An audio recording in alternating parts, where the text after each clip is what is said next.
오늘은 바울의 기도문 중에 본문 에베소서 1장 17절 말씀을 가지고 가장 교회다운 기도 두 번째 말씀을 나누기를 원합니다. 두 번째인데요. 한번 저를 따라했으면 좋겠습니다. 가장 교회다운 기도 두 번째, 하나님을 알게 하소서. 교회라면 반드시 붙잡아야 할 기도의 제목이 있는데 그게 뭐냐 하면 하나님을 알게 하옵소서, 이 기도입니다.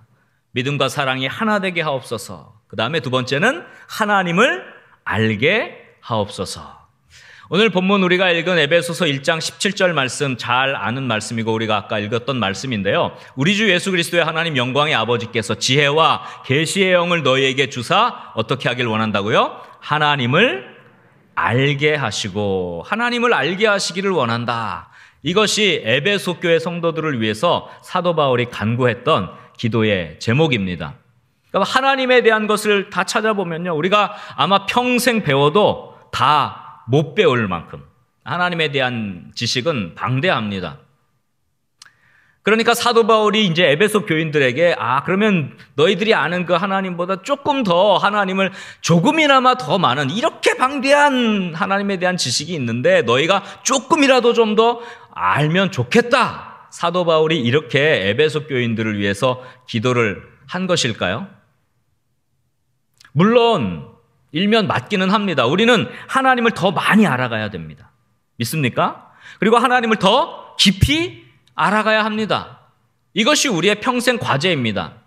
그런데 오늘 본문을 잘 보면 사도 바울이 너희가 하나님을 더 알아가라, 너희가 하나님을 더 깊이 알아가라 이렇게 기도하고 있지 않습니다. 그냥 하나님을 알게 해달라고 그렇게 기도합니다.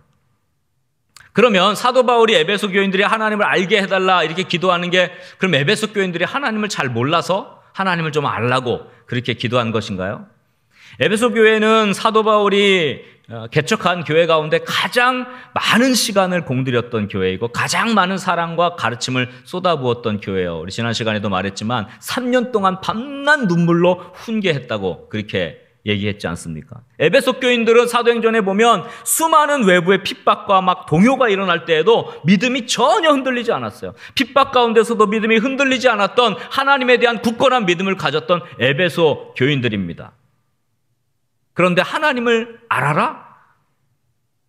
이게 좀 어폐가 있는 것 같아요. 그리고 오늘 본문 내용 자체도 더 알아라, 더 많이 하나님에 대해서 알아라 이렇게 기도하고 있는 것이 아니라 하나님을 알아라 이렇게 기도한 것입니다. 도대체 왜 사도 바울은 뻔한 것 같은데 하나님을 알게 해달라는 기도를 이렇게 하고 있을까요? 오늘 조금 어렵습니다만 오늘 조금 어렵지만 잘 좀 영적으로 이렇게 착착착 따라오시면 좋겠습니다. 자, 오늘 본문에서 하나님을 알게 하시고 이렇게 번역된 원문은 en epigenosei autu라는 원문인데 이걸 정확히 번역하면 하나님이라는 단어가 없고 그라는 autu라는 단어를 사용하고 있어요. 그러니까 정확하게 번역하면 하나님을 알게 해달라는 기도의 내용이 원문으로 하면 바로 그분, 바로 그를 알게 해달라는 기도 내용으로 바뀝니다. 그러니까 우리가 생각하는 하나님에 대한 이 방대한 지식을 너희가 좀 알아라 그런 개념으로 하나님을 알게 해달라는 게 아니라 바로 그분, 바로 너희가 알아야 할 바로 그분에 대해서 알아라 이렇게 사도 바울이 기도하고 있는 것입니다. 이것은 추상적인 하나님을 알게 해달라는 의미가 아니라 좀 더 구체적인 그분, 너희가 꼭 알아야 할 그분에 대해서 알게 해달라라는 의미로 이게 내용이 깊어진다는 것을 원문을 보면 알 수가 있어요.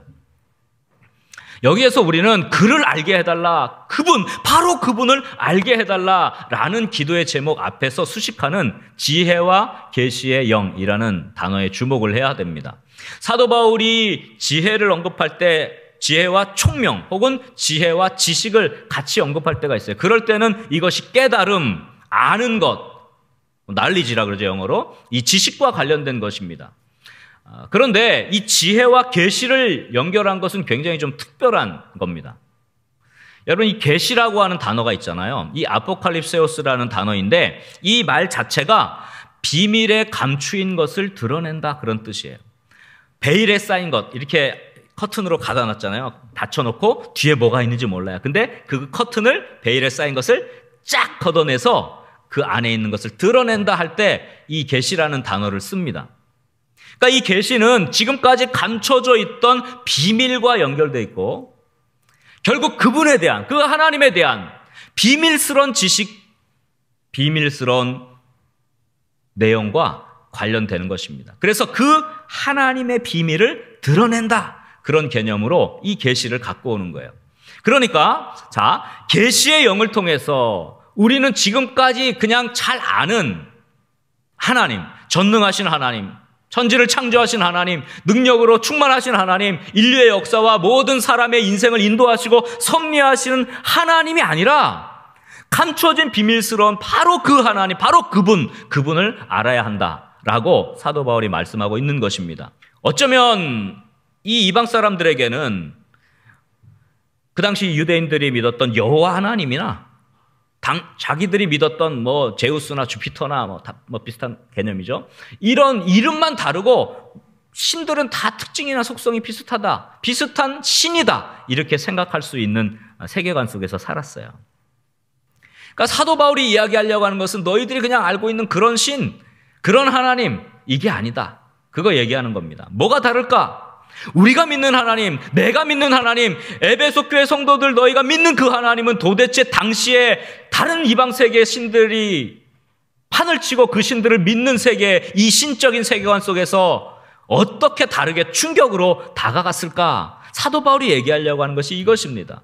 여기에서 계시와 더불어 언급된 지혜를 살펴보는 게 중요해요. 아까 말한 대로 지혜가 지식이나 총명과 연결될 때는 깨달음, 말 그대로 지식적 개념이지만 이게 계시, 비밀스러운 걸 드러낸다고 할 때는 이 지혜는 다른 개념으로 가야 됩니다. 여러분, 여기 좀 어려운데 자, 이제 잘 따라오십시오. 자, 원래 구약에서부터 이 지혜는 창조의 역할을 감당했던 하나님의 현현, 하나님의 모습, 그런 존재로 여겨졌습니다. 근데 여러분, 이것이 다 어디로 내려오냐면요, 바로 이 지혜는 예수 그리스도를 가리킵니다. 예수 그리스도예요.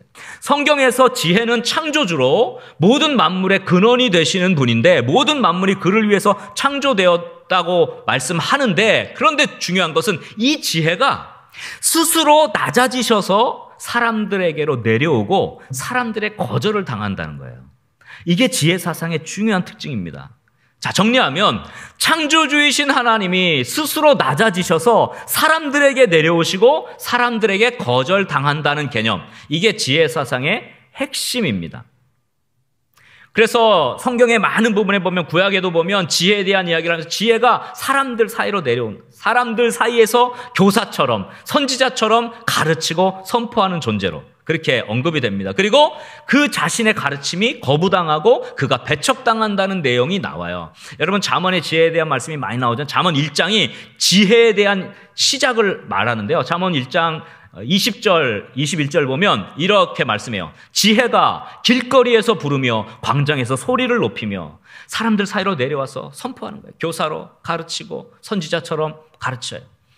21절에 보니까 시끄러운 길목에서 소리를 지르며 성문 어귀와 성중에서 그 소리를 바랍니다.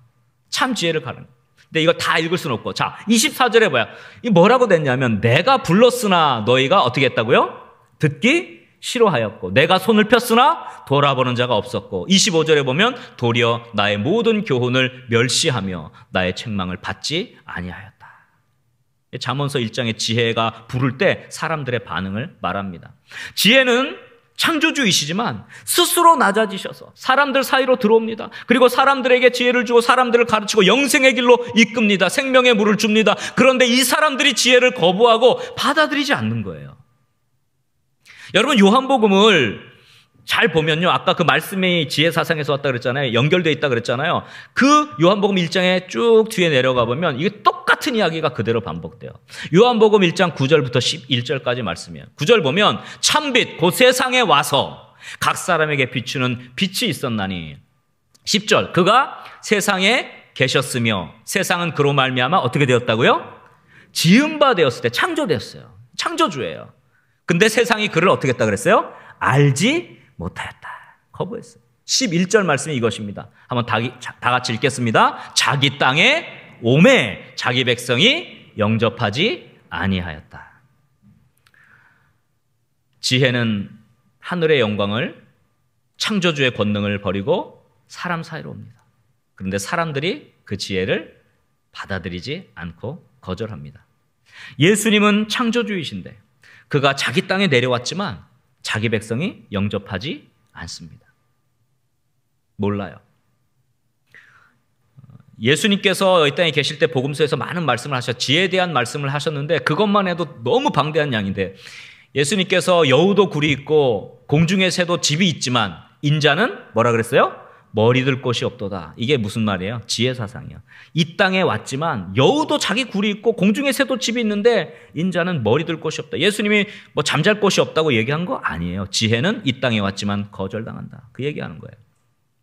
전형적으로 예수님이 스스로를 지혜로 표현하는 말씀이에요. 이런 말씀들이 굉장히 많아요. 여기서 이제 이 긴 논지의 결론에 이른 겁니다.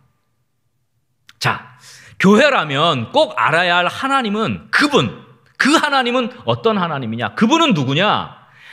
사랑하는 자기 백성들을 위해 하늘 영광을 버리시고 스스로 낮아지시고 내려오셔서 거절당하고 십자가에서 죽으신 하나님.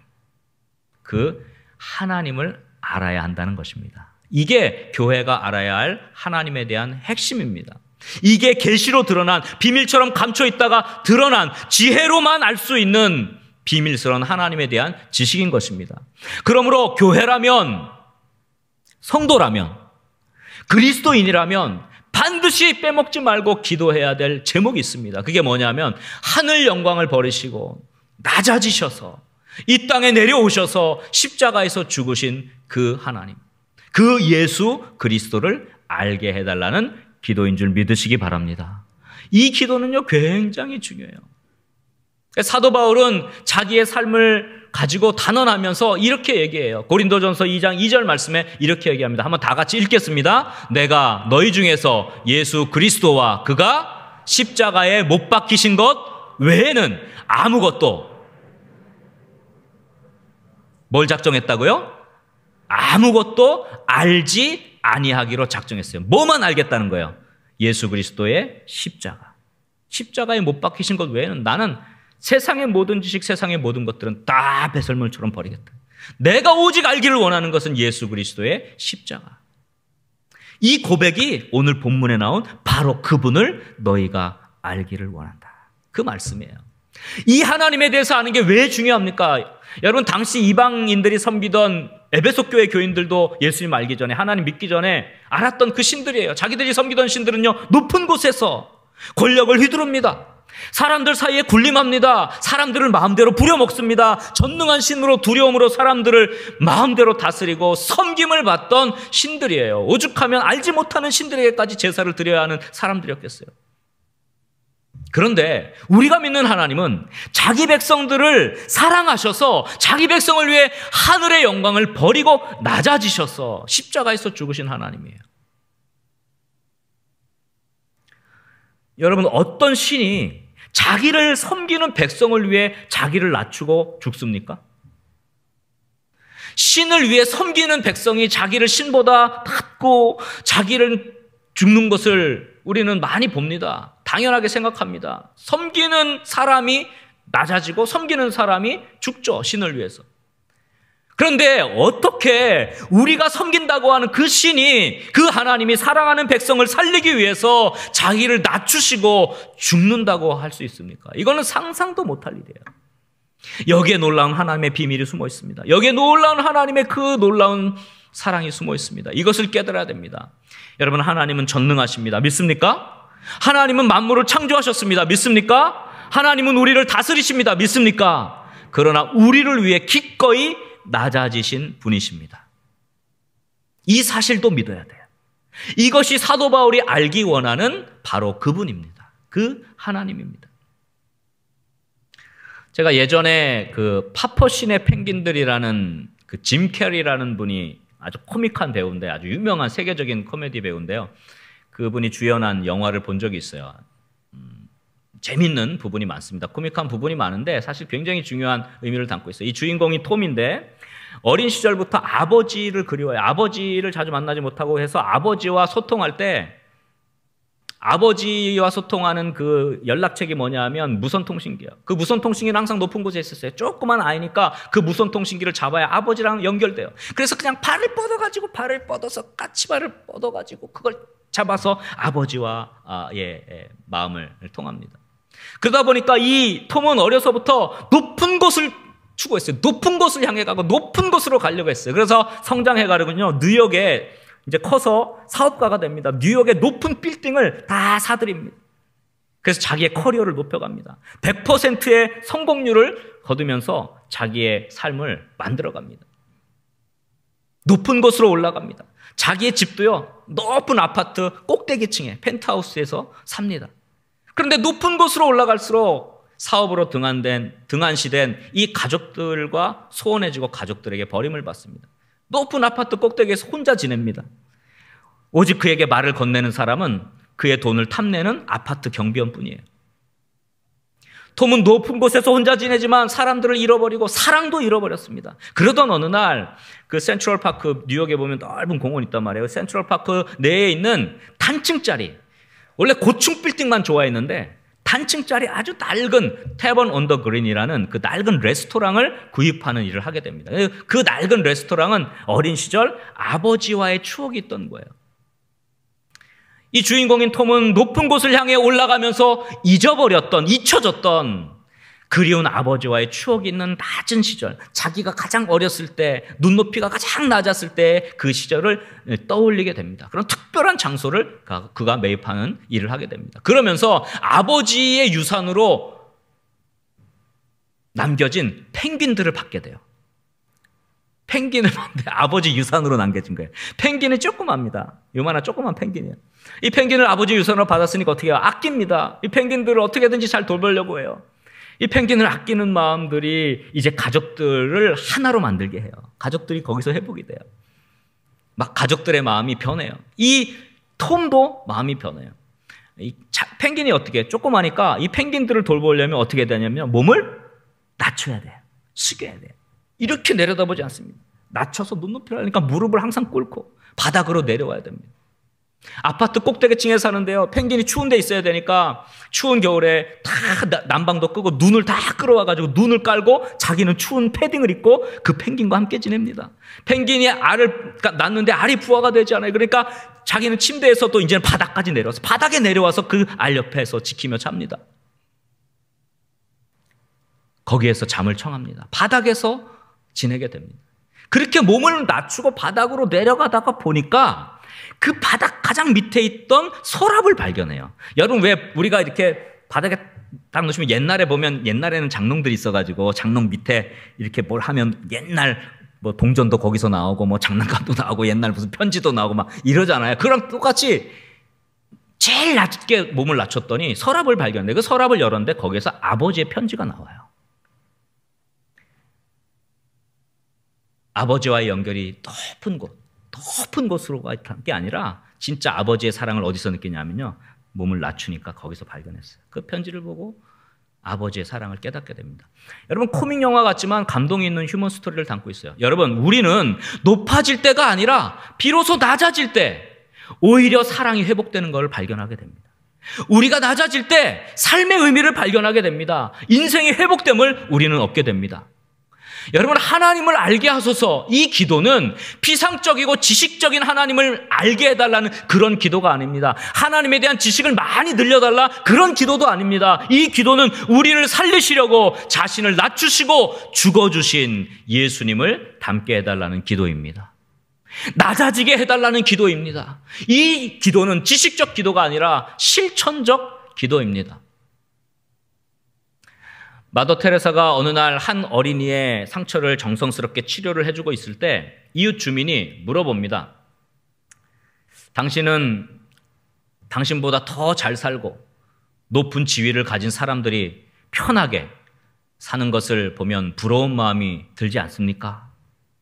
당신도 나름대로 유명해지고 수많은 상도 수상하고 했는데 이렇게 평생 사는 것에 만족하십니까?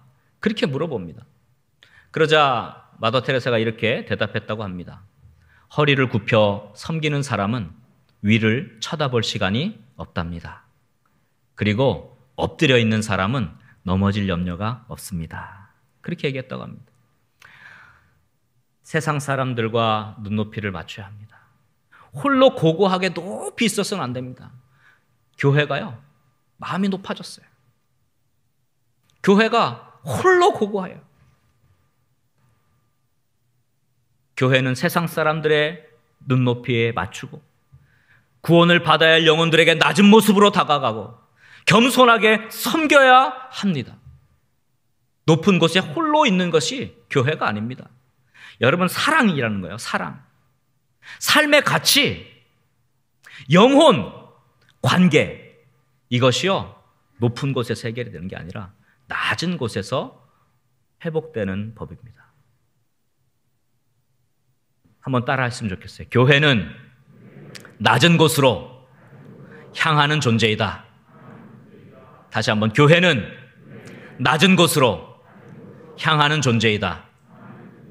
우리가 교회를 생각할 때 자꾸 높은 곳으로. 그래서 옛날 그 9세대 그 로마 가톨릭 성당은 어떻게 해요? 첨탑을 높이고 막 100m, 120m 하늘로 치솟아 올랐어요.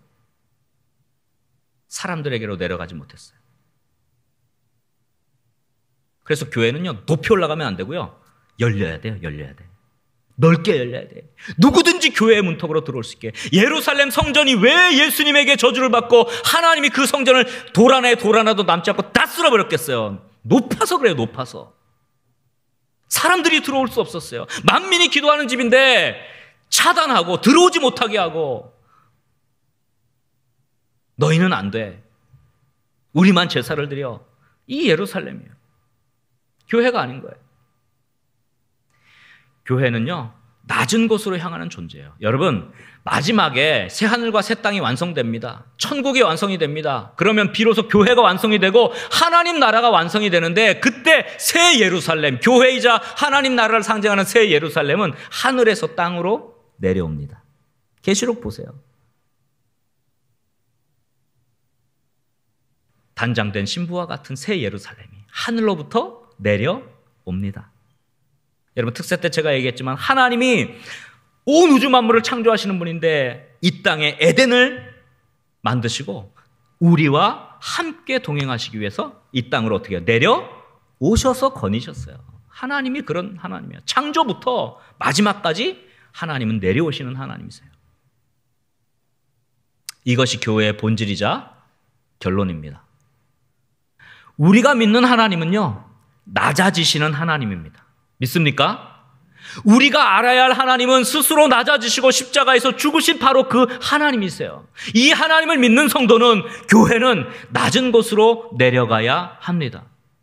우리가 낮아져서 세상을 섬길 때 세상은 우리 안에서, 오늘 에베소서에서 사도 바울이 그렇게 기도하는 하나님을 보고 알게 될 것이고, 교회가 무엇인지 제대로 알게 될 것입니다. 바라기는 우리 사랑하는 거룩한 문 성문교회, 우리 영가족들이, 우리 믿음의 성도들이 스스로 하늘 영광을 버리시고 낮아지셔서 십자가에서 죽으신 바로 그분, 그 낮아지신 하나님을 알게 하옵소서, 이렇게 기도하는 은혜가 있기를 간절히 소원합니다. 그래서 세상 가운데서 여러분들이 겸손하게 섬기세요.